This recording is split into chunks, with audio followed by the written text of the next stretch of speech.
Hey y'all, welcome to this week's episode of Race Kiki with Jonathan Lee. I'm your host, Jonathan, but you already knew that, right? This week I have the opportunity of chatting with a new friend. His name is Jerry Bedford. I met Jerry last year at our first Comfortably Uncomfortable conversation that happens every other Wednesday at 7 o'clock. That was a plug. Anyway, Jerry is a wise, sophisticated man who has seen some things. Y'all, he grew up during the civil rights movement. And some of the things he shares with me in this Kiki blew my mind, and I need y'all to absorb this conversation. May I present to you the incredible Jerry Bedford. Remember, we can't fix a problem we're afraid to talk about. So let's continue to talk.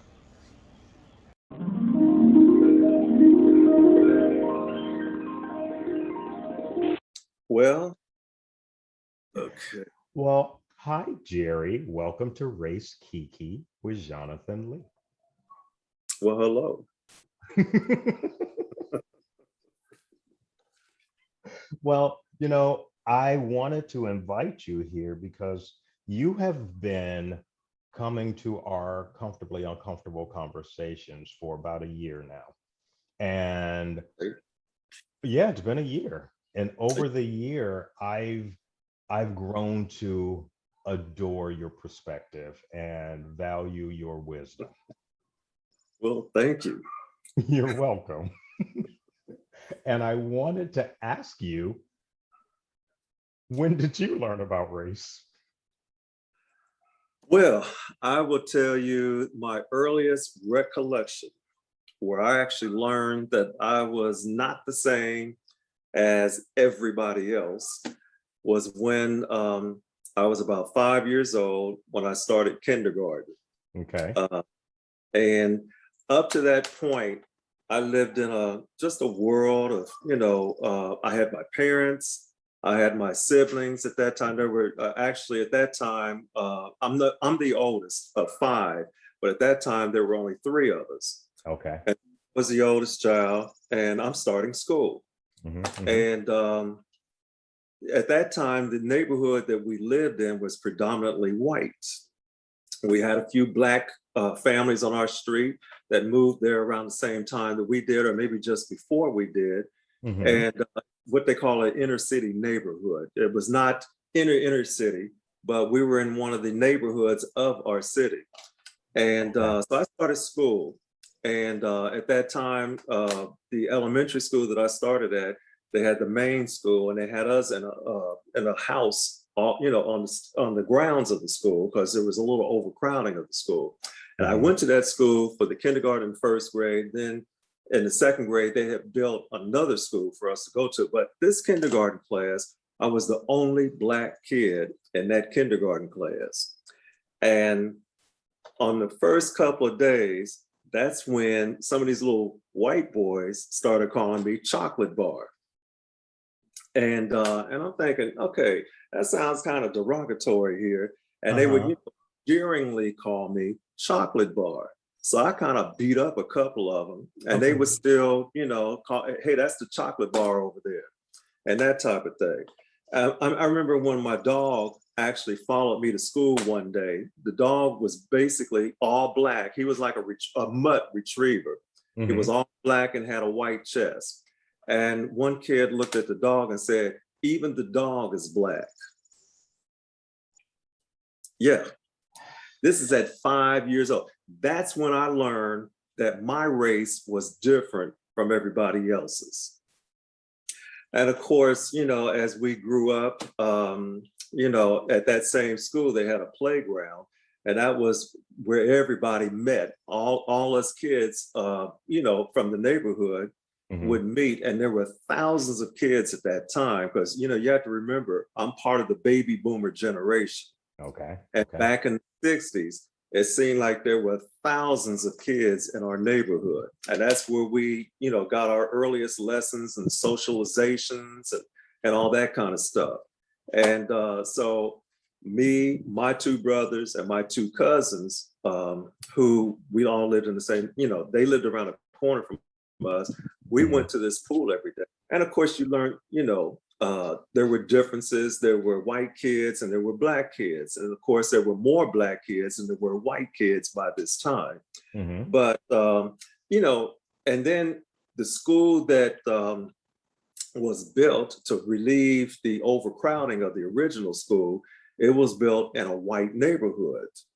And so some of the streets, let's say, I think the 39 block of all these streets that were parallel with our street got, redrawn. The district was redrawn, and we went to that school in the white neighborhood. Okay. Well, we had to go through the neighborhood to get to the school, predominantly white. And these white people did not like the idea that these black kids were walking down the street, stepping on their grass. And we even had the policeman called on us because we stepped on somebody's grass. Okay. So eventually that whole neighborhood turned white because there was all this white flight from the neighborhood. And, again, we were called niggers, we were called blackies, coons, and all that kind of stuff by some of those kids. And eventually, one by one, they started moving out. And by the time I got to the junior high school in our area after the 6th grade, the school was, kind of even, maybe a little bit more black than white. But as the years progressed, it got blacker and blacker. When I went to the high school in the 10th grade, because the junior high went from the 7th through the 7, 8, and 9 grades. We went to the senior high school, or the high school, they would call it. And 10, 11, and 12, there was an even mix of Jews, whites, some Appalachians, which is a cultural group that you hear about around here. Appalachian being, mainly Kentuckians who have migrated to the city. And I don't know how they distinguished that they were white, because I have since learned that Appalachians also included Black people who lived in the region. Okay. But so we had, an even mix of all these kids. My high school, there were close to 6,000 students. In a high school? In our high school. Now the high school, it went from 9, 10, 11, and 12 grades. And my class had, when I got to my senior class, there were almost 600 kids in that class. This high school took in several neighborhoods. It took in a rich Jewish white neighborhood called Amberley Village. There was Golf Manor, which was largely Jewish. There was Roselawn, Bond Hill, which were largely Jewish. It took in Avondale, Kennedy Heights, which were largely African American. Pleasant Ridge was largely white. You had Avondale. Some of Bond Hill was kind of like 50-50, leaning toward maybe 75-25. 75 being African American. You had North Avondale, you had some people from Evanston, which were largely African American neighborhoods. So you had, I would say maybe when I started Woodward High School, that's where I graduated from. Woodward, I think it was one of the most diverse high schools in the city at that time, because you had this whole big mix of kids. And so I would say it might have been about 55 African American, 45 whites, Jewish, that type of thing. Okay. Now, as the years progressed, by the time I left 2 years later in my senior year, I would say it might have gone to maybe 35 whites, and what was that, 65 African American. And now that school is predominantly African American. So, and this is with the white flight, again, from these different neighborhoods that were traditionally white and Jewish. They just moved out further. Now, that was 60s, 70s, somewhere in there? Yeah, we're talking about when I started junior high school, that was in 1970. Okay. No, wait. let me go back. That was 1967, the fall of 1967. Then in 1970, the fall of 1970 is when I started the high school, and I graduated in 1973. Okay. Okay. So So that, in my head, that is right around the civil rights movement, yes, which would explain the white flight and the right. emptying out the neighborhoods and all of this. That would make sense. And the white hysteria, Yes. with Black students, with these Black people moving into my neighborhood type thing. Right. And so, and then here, 1967 was the year of the riots across America, because we had, there were riots in most major cities across America in that summer. That was a hot summer, because we had riots here in Cincinnati.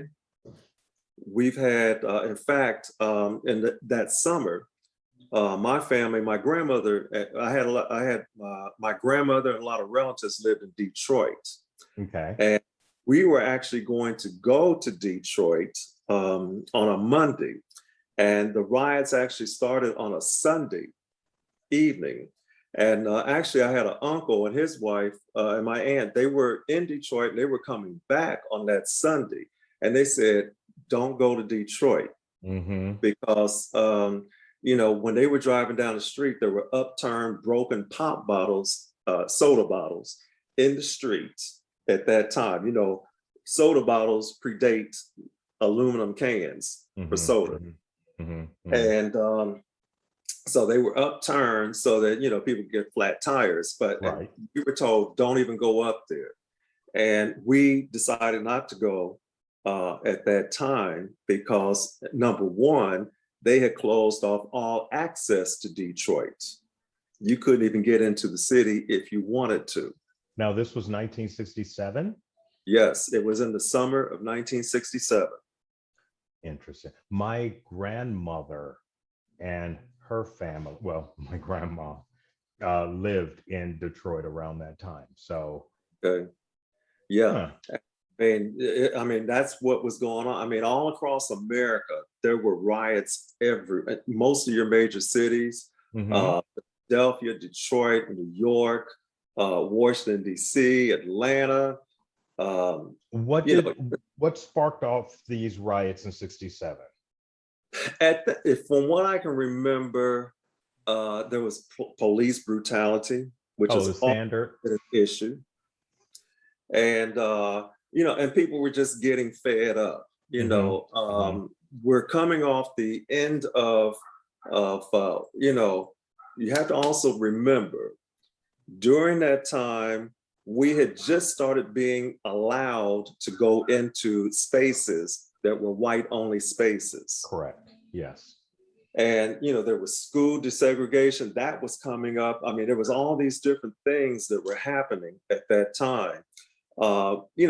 Going into an amusement park, even here in Cincinnati, Ohio, there was an amusement park called Coney Island. It predates the big one called Kings Island, which is now where everybody goes. But Coney Island is still there, and they had this pool called the Sunlit Pool. And they desegregated the amusement park first, and then later on they said, well, now you can go into the Sunlit Pool. But when I was a kid, you couldn't go into either one of them because of being African American. No, you don't say. You don't say. And we're not even in the South, So in the North, there was a lot of discrimination, racial separation, and that thing, I would say it was involuntary separation. It was by design separation. It's like, we're going to keep you over there and only annex you when we need you. Right. Yeah. I mean, it wasn't blatant. We didn't have the signs on drinking fountains saying, white only, black only, but you knew or you found out if you should decide to tread where you were not wanted, that you could go there. I was So raised that way also. That was a feeling that permeated my life as well. yeah, I mean, there were neighborhoods. There's an area here called Norwood.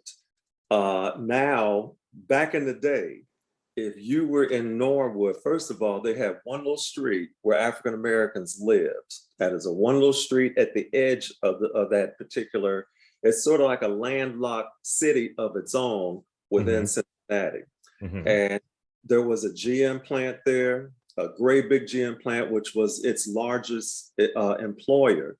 You know, Black people worked there, whites worked there, and everything else. But you worked there and you left. You know, depending on what shift you were on, you got out of there as soon as your shift was over. You didn't live in Norwood if you were African American. I wouldn't have lived in Norwood, and I still wouldn't live there to this day. But you know, now there are Hispanic people moving into Norwood who live there. There are African Americans who now live in Norwood. You could not give me a house in Norwood to this day. And I tell you, Norwood, let's see, my brothers, we were teenagers at the time. And I wasn't in the group, but this is what I got from my brothers and a couple of friends. They used to go down to the stadium and, you know, they would be some of the kids that would sell, you know, popcorn or sodas to people and working the stadium for the Reds and the Bengals. That's where they were at that time. So they missed the last bus going out of downtown to get to where we lived. And so they decided to walk from down Cincinnati. And we're talking about a distance of maybe 14 miles. But you know, when you're 15, 16, that's no problem. That's you're just nothing. walking. And so as soon as they passed the train tracks into Norwood from Evanston, 1 block past the train tracks, here come this car, white guys, teenagers, and calling them niggers, and you know they're going to jump out the car with their clubs and all this kind of stuff and try to beat them up. Well, just as they did that, the police drove up from Norwood. You know, got them back in the car, drive them all, you know, get out of here and that type of thing.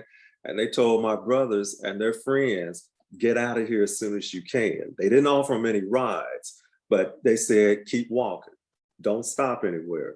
And of course, they kept walking and they got home in a few hours. But this happened in the early 70s.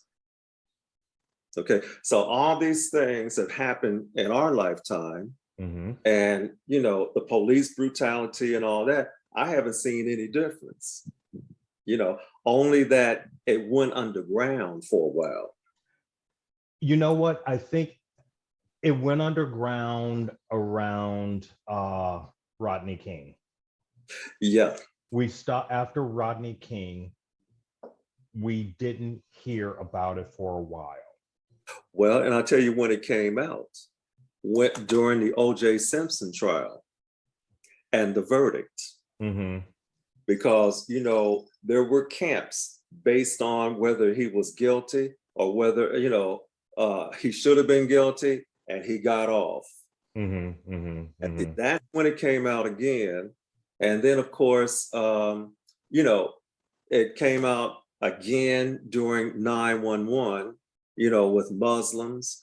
And, you know, with, and of course, you know, the lines got kind of blurred between the Muslims over there and the ones over here. Yeah. You know, what's really interesting as last year has taught me, when we have a chance to slow down and pay attention to everything outside of our silo, we start to actually see this lie that we're all supposed to be living, and how we're all being pitted against one another with all of these lies and misinformation that has existed for 400 years, and how grown, intelligent people still believe and buy into this nonsense. Yeah, you would think after all these experiences we've all been through. Mm-hmm. And you could see throughout history how we've all been played by the politicians, by the ruling class, by the rich classes, and that type of thing. You would have thought we would have learned something from any of this stuff. If you go back through history, even before I started noticing things, even before I was even here, there were things that were going on where people were being pitted against each other. Mm-hmm. I mean, throughout history. If we look at the wars, if we look at the Civil War, who was out there fighting on the fields? Poor people. Poor people. Poor people fighting against poor people. Yeah, poor white people fighting against other poor white people. Yeah. About something that they didn't have ownership for in the first place. Most of your poor whites didn't have slaves. And if they had any slaves, it might have been one or two. Mm-hmm, and mm-hmm. Many poor whites were, they worked out in other plantations. They were the overseers that were employed. Mm-hmm, mm-hmm. They also worked in some of those fields side by side with those slaves. But what they did have, and what the ruling class gave them, was the currency of whiteness. That was their privilege. Yes, and from that moment, that was what separated. Well, at least I'm not. Exactly. At least I'm not that. At least I'm not. So the promise of this country is afforded to me because at least I'm not. And I truly believe that the reason why we're in this hellish fever pitch that we are now, the tone of this country is so volatile that any one thing is going to pop off, and it's just going to turn into a flaming garbage fire. But right. I think that we got here because so many people are so lost and misguided, and being promised this lie that it's not been afforded to anyone, but yet you're fighting against brown people, Black people, Asian people, because somehow you feel like it's their fault that you aren't where you think you're supposed to be. Exactly. Well, and not only that, it also creates a thing where Black, brown people, yellow people, red people fight amongst themselves. Mm-hmm. Because that's one of the byproducts of racism itself. Yep. And, because racism works on the premise that you have to have somebody at each other's throats in order for it to survive as such, so that nobody can ever address or ever respond to the racism at large. And if we make it so complicated and uncomfortable to talk about it, no one ever does. Yes, exactly. And the minute we start talking about it, as we always say, white folks get uncomfortable, and then we go into, oh, well, I'm so sorry. Well, this is what I really meant. But I'm not really saying that you're racist, but some of your actions are it turns into longer than it needs to be, as opposed to just addressing what it is that's going on. Well, and white people become victims. They become victims, and we then become the aggressor. Exactly. Now, I would love to know, have you always lived in Ohio? I've lived here all my life. Now, but I do get out of here that's why I like to travel. And it makes a difference too. Oh, having traveled as you have, coming back to Cincinnati, coming back home, does it make it evident the misfortunes, or are you more, well, at least I'm American kind of a thing? Yeah.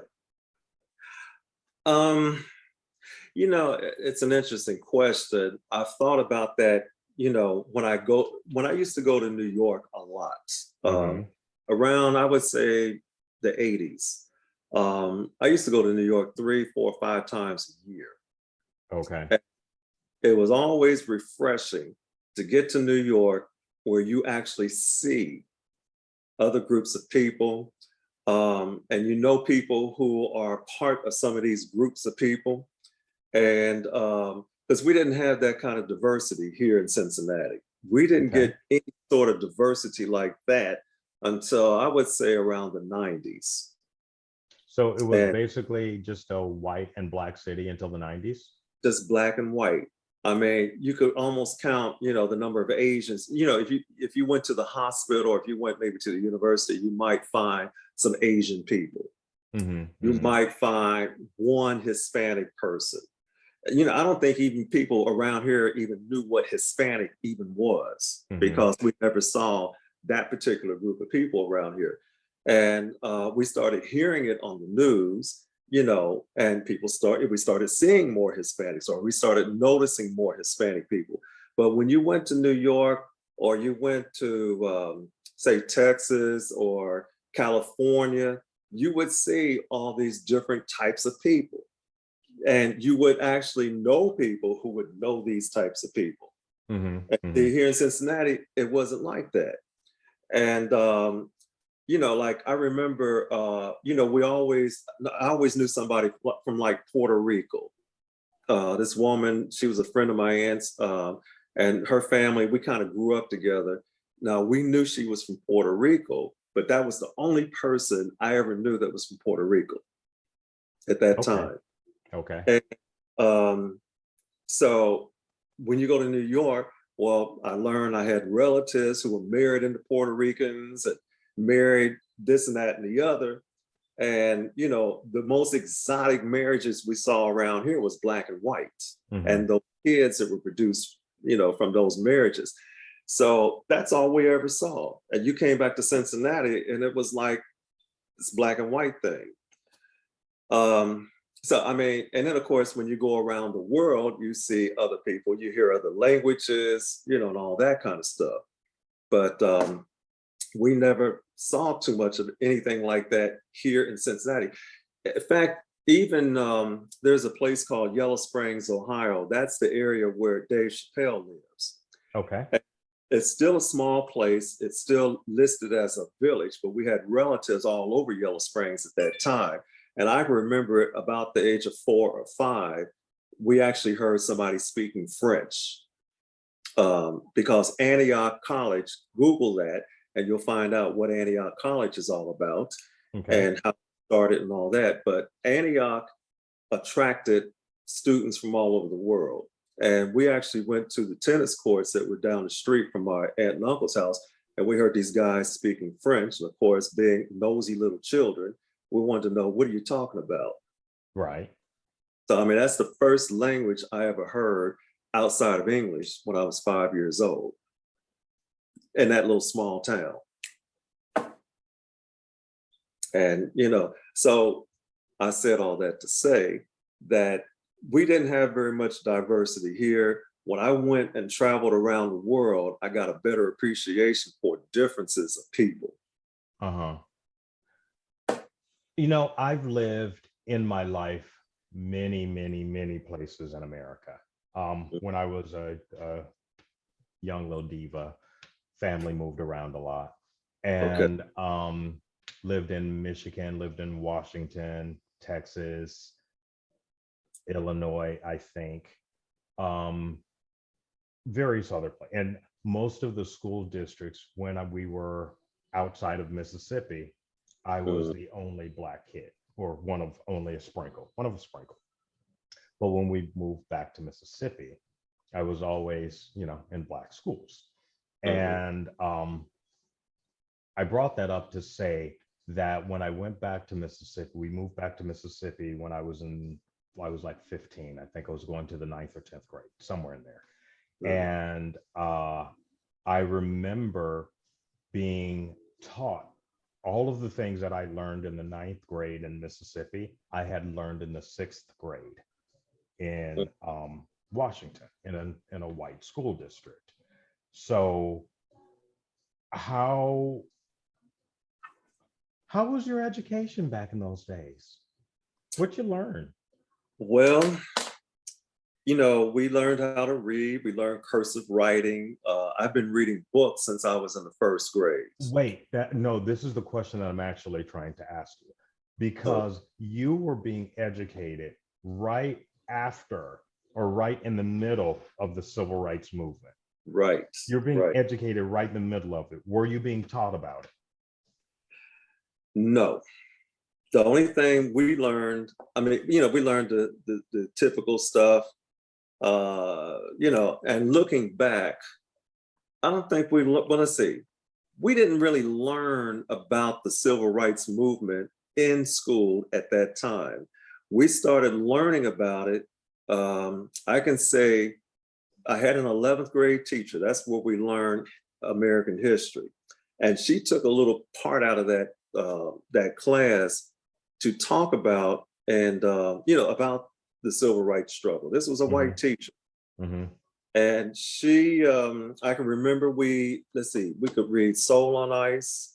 That was one of the books. And there was there were like 2 or 3 other books. I think there was one about Booker T. Washington and also W.E.B. Du Bois. Mm-hmm, mm-hmm, So you had a choice of reading one of those books and writing a report. I think I did mine on Soul on Ice. That was written by Eldridge Cleaver. Okay. And that was the only inkling of learning something about the civil rights movement. Because, up to that point, and it was also in that class, I never will forget this, in that particular thick book about American history, we had 2 paragraphs about slavery, and that was it. I don't remember learning much of anything about slavery or the civil rights movement, or it was probably very, very glossed over. George Washington Carver invented the peanut, peanut butter, all of the things that you're supposed to know. But as far as the plight of my people, I had no idea. Well, see, we were actually living the civil rights movement. Yes, which is really interesting I actually know, I suspect I know why it wasn't talked about, because they didn't want to indoctrinate or inspire you to look beyond what you're being taught. Well, see, at that time, you also have to remember Martin Luther King was viewed as a criminal. All those people in the Southern Leadership Christian organization were viewed as criminals. J. Edgar Hoover was, he was wiretapping these people. These were on the most wanted list of people: Eldridge Cleaver, H. Rap Brown, Martin Luther King, Stokely Carmichael. These were all H. Rap Brown. H. Rap Brown was arrested because he incited riots in Newark, New Jersey. So these were people that were seen as outside of society at that time, and they were seen as criminals because Hoover said so. Now, we all know J. Edgar Hoover. A lot of his little secrets have come out. And, we've learned the truth about him. So in the meantime, Martin Luther King is now viewed as the savior, as almost godlike, saint-like now. After all these years, after he was killed, he's become a saint. John Lewis, who just died last year, he's being looked at as a saint. But then back in, 1965 on the William Pettus Bridge, he was a criminal and was treated. Blew my mind. You just blew my mind. I thank you for the context. So we kind of lived all that. Because we saw, in 1963, the news, dinner time at the in our kitchen was looking at the news. So the TV was on, and all the way, let's say, I think, no, we had a TV in the kitchen in 1968 or 69. That's when we moved to another house. Okay, fancy. And Moving on up. we had a kitchen that had a TV in it. And so this was dinner time, what we saw on the 6:30 news, the national news, the riot. And of course, in the early 60s, we saw those times when the people were fire hosed in Birmingham, Alabama, Montgomery, Alabama. We saw where the dogs were sicked on them.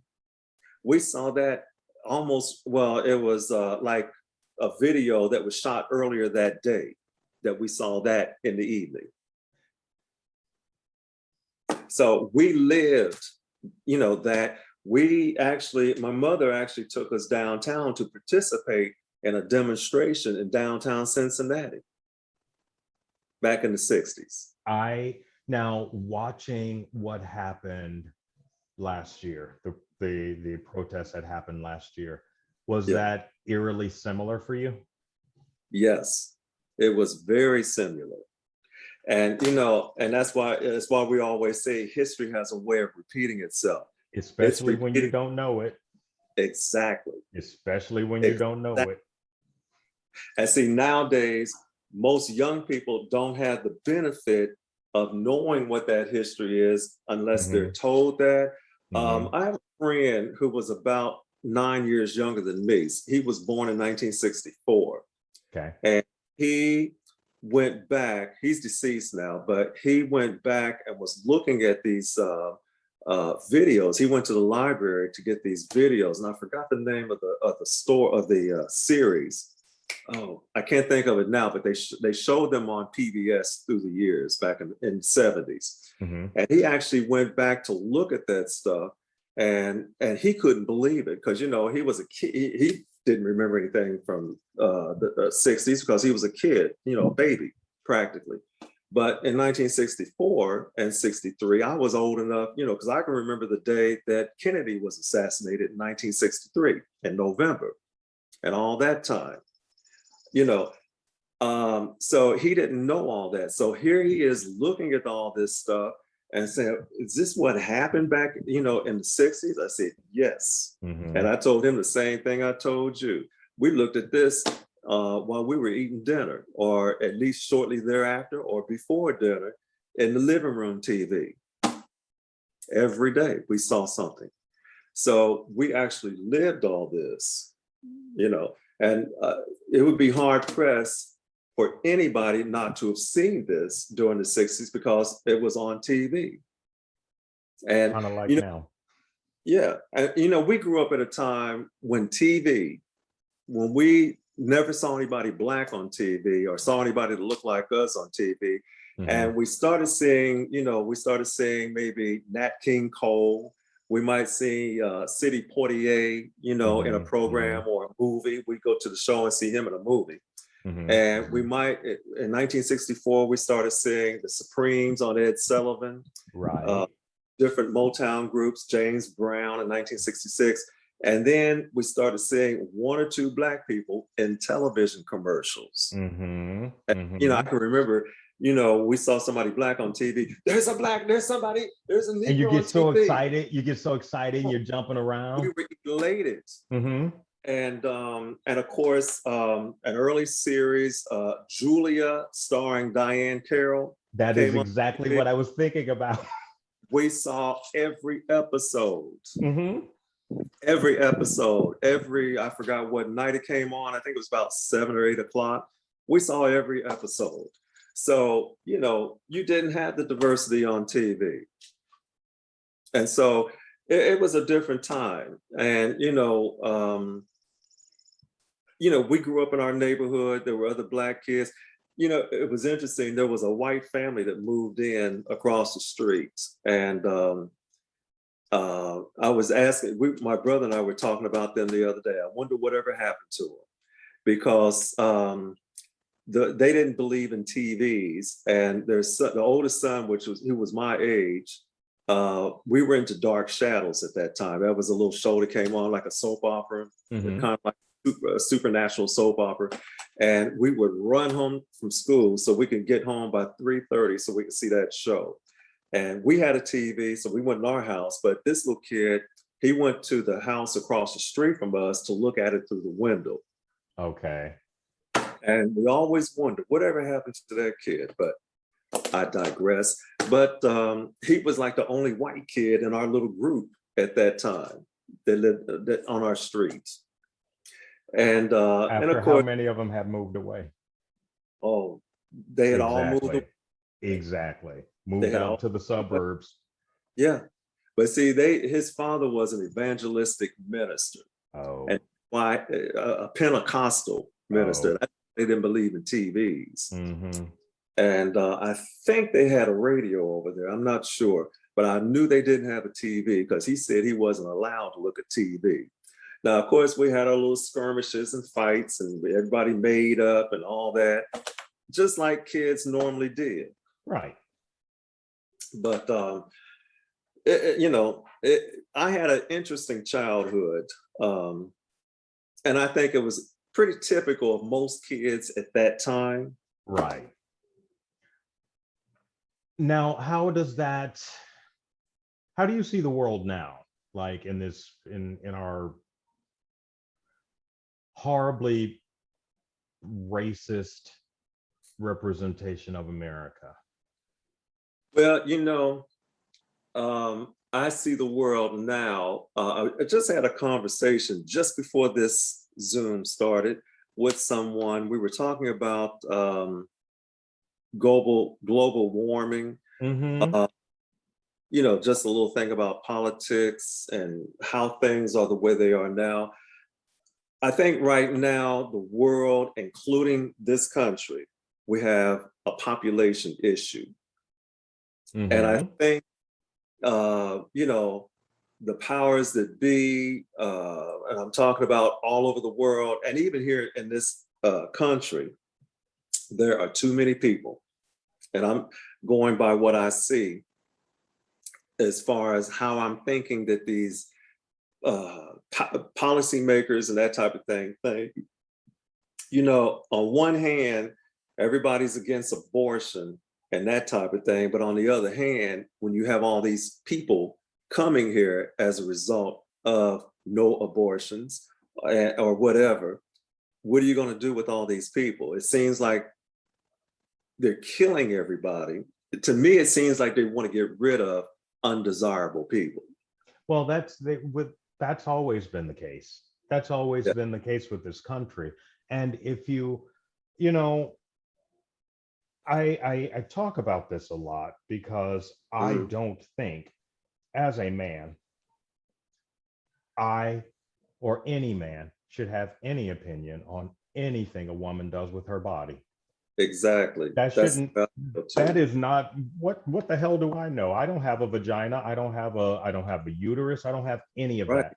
Exactly. I don't know why we are making women's health a political topic. I don't know how we got there, but if we examine it all the way back, let's go back here, because we all know that the abortion debate is nothing more than demonizing poor people for choices. That's all that is.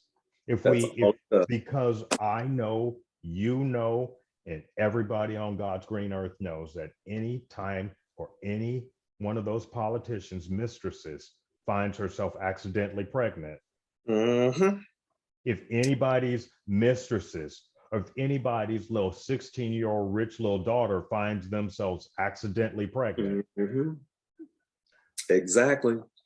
But we're talking about Tanisha here, or Yolanda, or Rhonda from the other side of the tracks. They get pregnant, and I don't care what's happening. I don't get to make that decision. No. And I don't think any politician, any male, any person, period. Well, true. Because if you can't regulate what I do to my body, I'm a guy. I'm a guy, Mm-hmm. supposedly. And there's not a rule. There's no laws dictating what I can do with my body. Exactly. There's not one. Mm-hmm. I could go get a vasectomy tomorrow, get it reversed the next day. I could do whatever I want to. Yep, sure can. But here we are trying to negotiate what a woman does with her body. Yeah. Well, and then, the issue at the border, all that going on. And while all this was going on, and I can't help but think about, I can't think of the German philosopher who said it, but this came out during the time of Nazi Germany, when he said, they came for the trade unionists and I stood by and did nothing. They came for the one group or another. I stood by and said nothing. And when they came for me, there was no one left. Exactly. And, that is where we are now. That's where we are now. And it's so evident. Like, Yes. I turn on the news and I'm seeing, okay, we're having a debate about voting rights. Yeah. And there are all of these people so feverish about voting rights. Yes. And a lot of them don't look like us. Exactly. Now they're going to worry about people illegally voting when there is For no what such purpose? thing. That doesn't make any sense. Well, because Trump lost. He was a terrible president. Right. He was a terrible president even for poor white people. He was just he was an awful president. And he's an awful human being. He's an awful human being. There's something to be said for everyone around getting indictments, getting investigated, If everyone around you is slimy, how can you be clean? Exactly. I don't see any clean hands here. And then two, here we are talking about voting rights. This is 2021. They were talking about that in 1963 at the Great March on Washington. I know, but then in 1965, when we got the voting rights, when we got all of this passed, then in 2015, I think, we had something was overturned so we could start dismantling the voting rights. Well, the vote came up again to renew. Yeah, and the original vote. Now I have to figure out when that was, because I think that was during Obama's administration, because he had a Republican controlled Congress and a Republican controlled Senate. Right. And that's the reason why we're in the shape that we're in, because of Mitch McConnell being the majority leader. And remember, also being a racist. Said, we're going to make this a one-term we're going to make Obama a one-term president. Mm-hmm.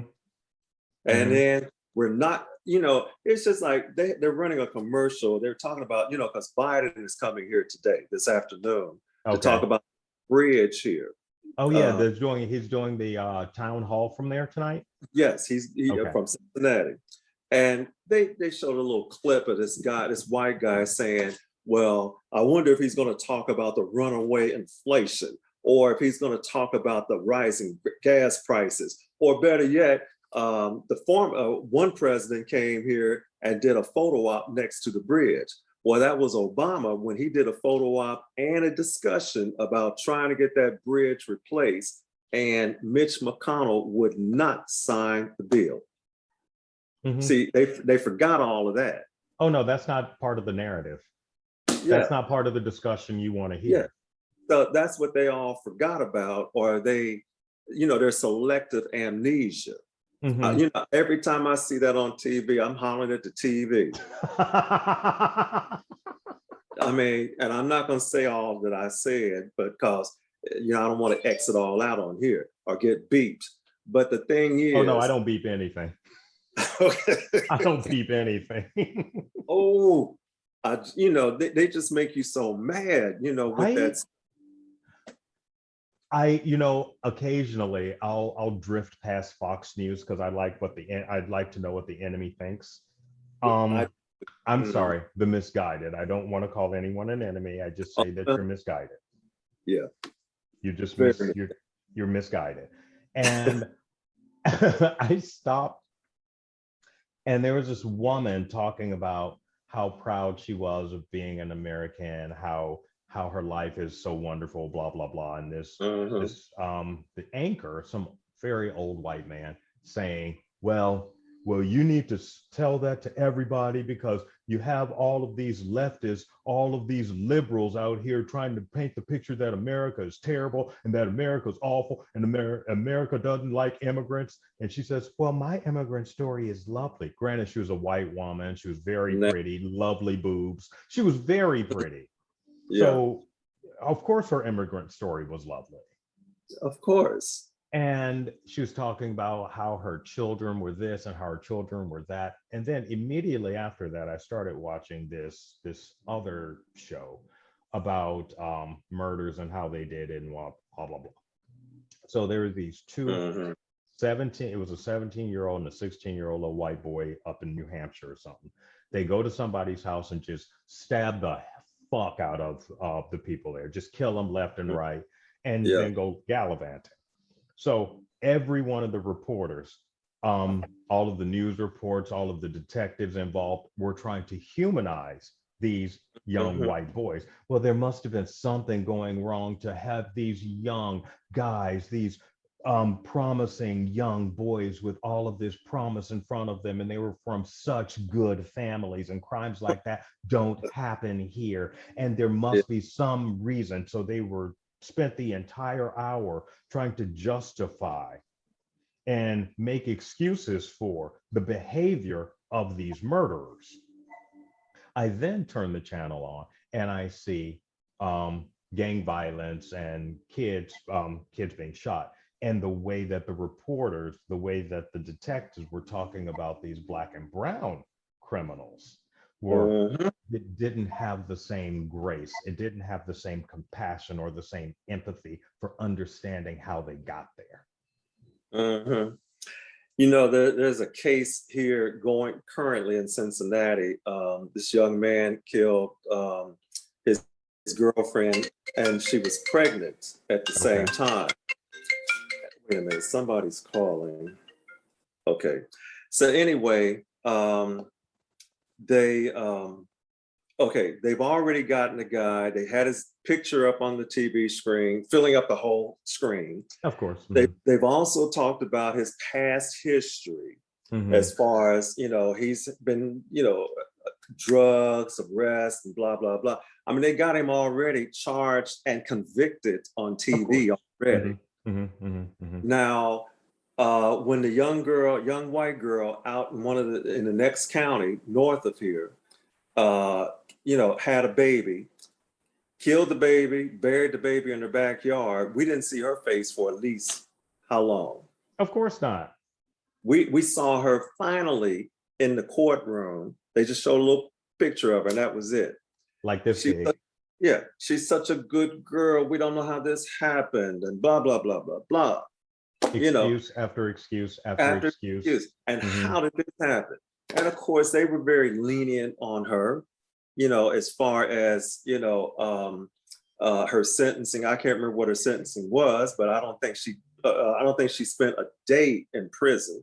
Of course not, because she was mental. There was something, and I'm not, again, not discounting, not discrediting your mental health. That is not what I'm doing. What I'm saying is,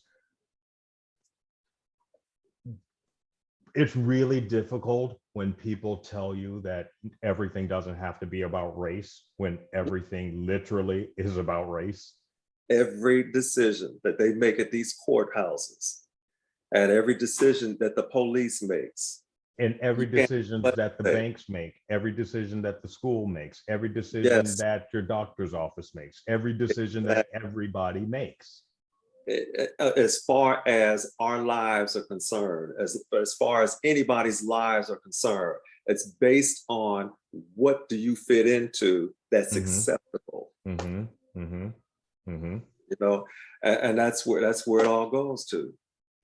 I mean, sadly, you know, that's the way it is. I mean, there's no ifs, ands, and buts about it. It all depends on who you are or what you are. Actually, it's what you are, not who you are. It's what you are, because they don't know a thing about you. All they can see is what they see. That's why you have judges. That's why you have, you know, people of color who are judges, lawmakers. Senator Tim Scott of South Carolina was stopped by the police on Interstate 95 several times. You know, but yet and still, he can't call out racism. No, of course not. And it's not going to. You know, he doesn't want to upset the apple carts. You know, so, you know, you got that going on, but the fact still remains. He was targeted and profiled because of what? The color of his skin. The color of his skin, period. It's what it all boils down to. And because of that, do you think that the reason why we're continuing down this path is we are still as segregated a society as we've always been? Of course. Okay, of course. I thought so too. I just needed someone else to say it. Nothing's changed. No, actually, I was watching Adam Ruins Everything. It's one of my favorite shows. Yeah. One of my favorite shows. I'm familiar with him. it's I like the way he like blows everything up, and I'm all like, oh yeah, those are good facts. I like those facts. Yeah. And he had one on suburbia. And he was unpacking how, like, why the school districts are so, and I know that I always go back to the school because that's in my opinion how the indoctrination is complete. That's how we get indoctrinated. It starts subconsciously with things we recognize around in the world and how people are treated and what have you. We go into school and it's instantly reinforced. And it's in the way we interact with each other. It's in the biases that are presented. It's in the information that we're receiving. It's everything that we're being indoctrinated to know our place. And I mean that in everybody's case. It's the reason why no one wants to talk about critical race theory. And all that is teaching history in context. Exactly. You said something earlier today that actually blew my mind because I didn't think about it. I learned Martin and all of those people way after the fact. You learned in real time and you saw them and you were being presented with their criminality. Exactly. Right there at that moment in history. And so that history, as we all know, history is always written by the victor. That narrative was being reinforced. Hey, Negro, you don't get too uppity. Remember your place. We will let you be in sports. We will let you be in entertainment. We will let you amuse us in academia, but don't get too uppity. Right. Don't ask for too much. Don't ask for too much. Don't get too uppity. Don't move into our neighborhoods. Don't send your kids to our schools. Don't go to our grocery stores. Don't go to our country clubs. You know, we want no parts of that. You mentioned a pool earlier. Did you have a black pool and a white pool or just a pool? Well, in our neighborhood, it was just a pool. Okay. There were a few white kids there, but it was predominantly Black. Mm. When we moved back to Mississippi, we moved back to Natchez. There was my grandma and my father's mother lived in this cute little community. It was, it's a nice little community. And I remember there was a pool there behind the elementary, junior high school. That pool never had any water in it. It was always drained. It never had any water in it. Yeah. Well, the one pool that I mentioned at the amusement park, the sunlit pool at Coney Island, that was even after, we were allowed into the amusement park. Did they put bleach in it? Did they drain it? Or did they put acid in it to keep you guys out? Oh, they just kept us out. Oh, they just enforcement? Yeah, they just kept us out. Yeah. And,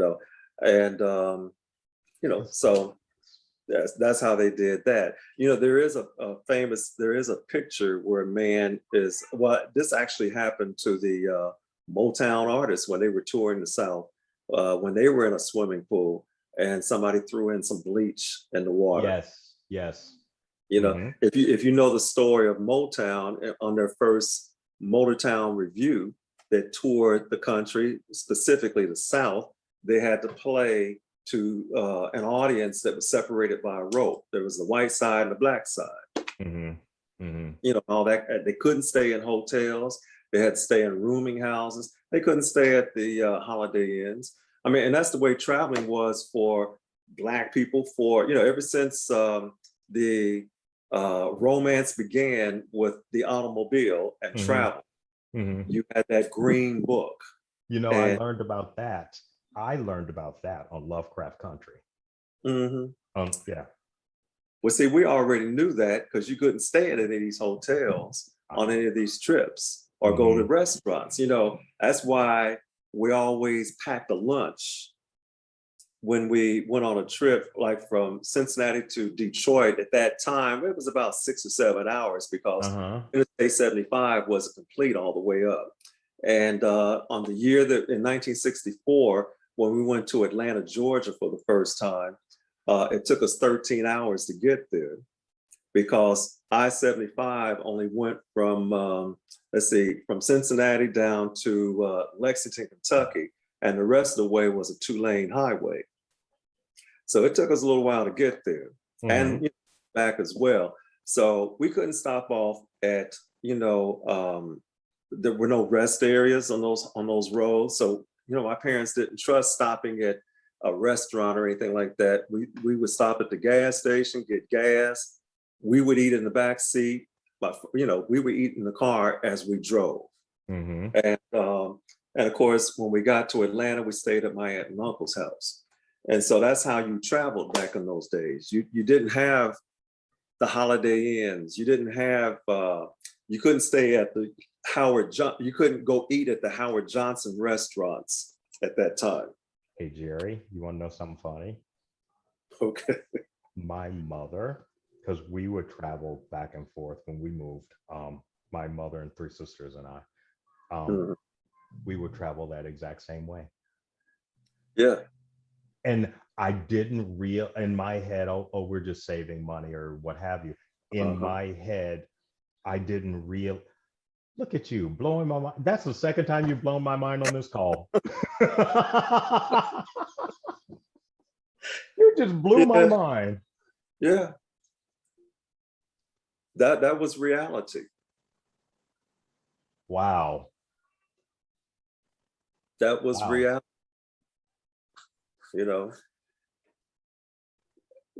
So many things that we take for granted now, you couldn't do.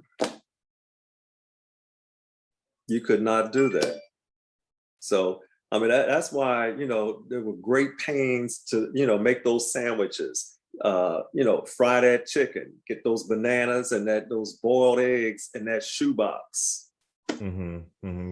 Get your little to-go bag packed and get your sandwiches together. And you're like, Mom, I don't want bologna. You gonna eat this bologna. Okay. We got to eat. Exactly. We're gonna eat this bologna. and the chicken might not have been as hot. You know, they try to keep it as hot as possible. But hey, it's gonna get a little cool. You could have a little can of soda, well, a bottle of soda. You know, just don't forget the bottle opener, and you know, and go on down the road. Yeah, I will say that we've come close, but what's really sad is we have to quantify our existence. We had to navigate. We had to do so. We had to put so much into navigation, which is so. I don't know. I'm having such a frustration, if you will, because here we are, my relatives, my ancestors, your ancestors, responsible for the creation of this country, all of the hard work of this country, all of the unpaid labor of this country, and then having to ask permission to be here. Exactly. It feels like we walk around with this "Father, may I?" kind of, please, I'm trying to ingratiate myself. Can you please give me just the bare minimum? And Master, may I? Yeah, that's what it feels like. And sure, we've made some fantastic gains. We've made some great gains, but when is the equality? And I feel like now we're heading toward a place where our young humans out here fighting are wiser because they're standing on the shoulders of everyone that's come before them. Exactly. We are all standing on those shoulders. I mean, even going back to, I always want to tell young people this: you have to understand how we are the result. We're the best of the result of those who survived that initial ride from the shores of Africa to the New World. We are the dream. We are the dream we're the dream of those people who came over here, those people who endured slavery, who endured those beatings, those rapes, and all the other indignities they had to endure. We are that dream.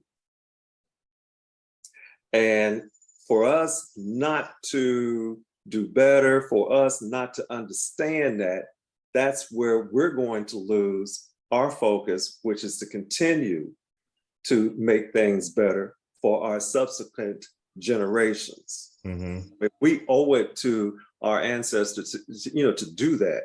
And we have to understand where we came from as well in order to perpetuate that, to keep that going, because we haven't gotten there yet. Because we've been blind. And we weren't educated as well. We weren't. We've been, I don't think, and the sad thing is, it's affecting everyone here, not just Black folks. It's affecting everyone. Everyone. Because if you continue to go down this path of misinformation, it can't result in anything good. I was watching, if you get a chance, there's a cute little show. It's not really, but it's a cute little show called How to Become a Dictator on Netflix. I think I've seen the title, but I haven't looked at it. Or Tyrant or something like that. It is narrated by Peter Dinklage. And it's talking about all of the dictators that have existed since since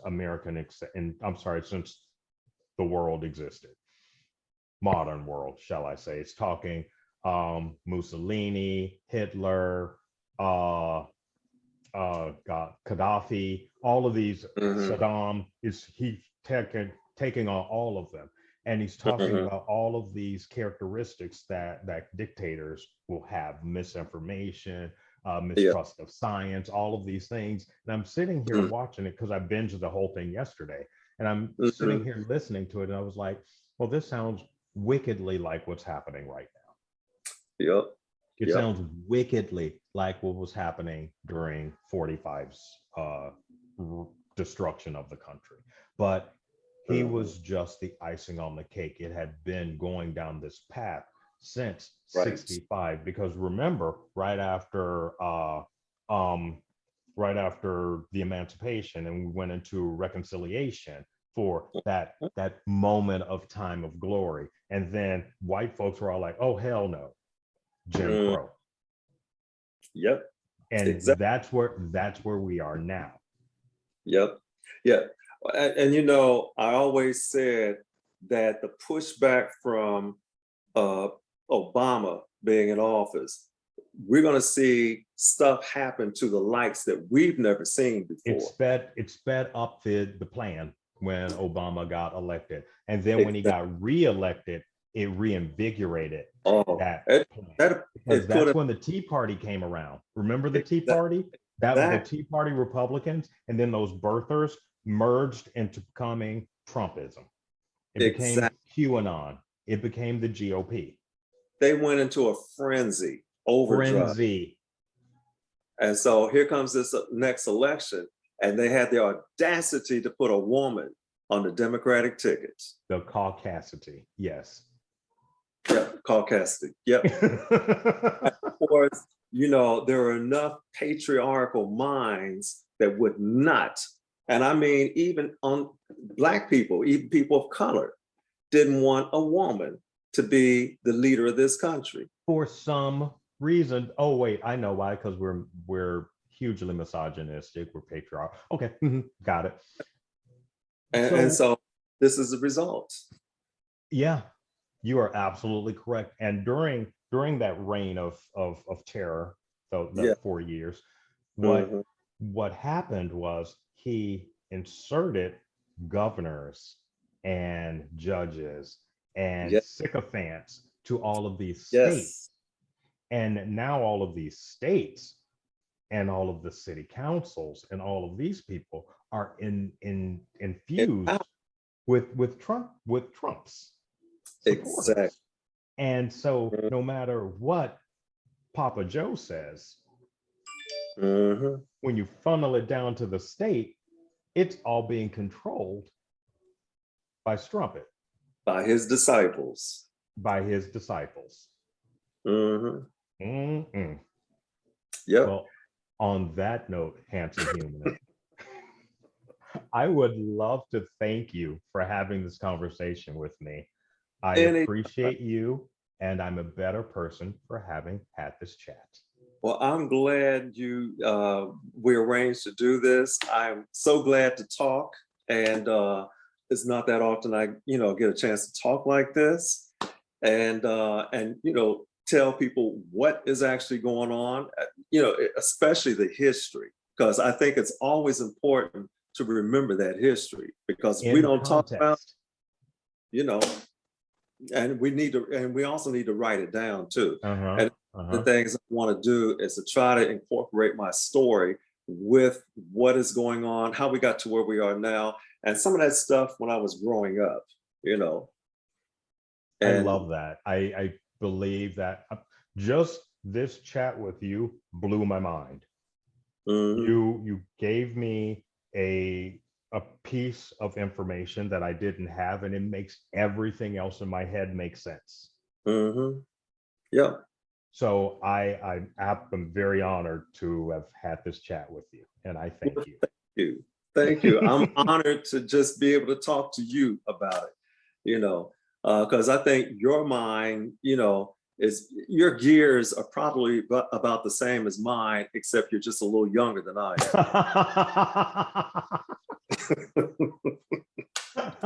I'll take it. Well, I should say way younger than I am, but No, you I'm know, only a whisper, just a whisper. okay. As I tell everybody, I'm anywhere between 35 and 50. You pick. Well, I Um, think I'm 25, so you know. Listen, I turn 49 in September, 50 next year. I'm so Oh, wow. excited. I'm so Okay. excited. I don't know. Okay. I swallowed a potion many years ago, so it's just so practice. But Enjoy it as long as you can. girl, I'm holding on, white knuckling. I am holding on till the end of time. You're like, what? How old am I? I don't know. Who is she? Yes, you heard it. Oh, hey, like they say, black don't crack. I've seen crack black. Well, I mean, I was in a situation this past weekend where somebody guessed my age in my 50 something. And You're they all were like, yes, I will take it. Thank you, ma'am. exactly.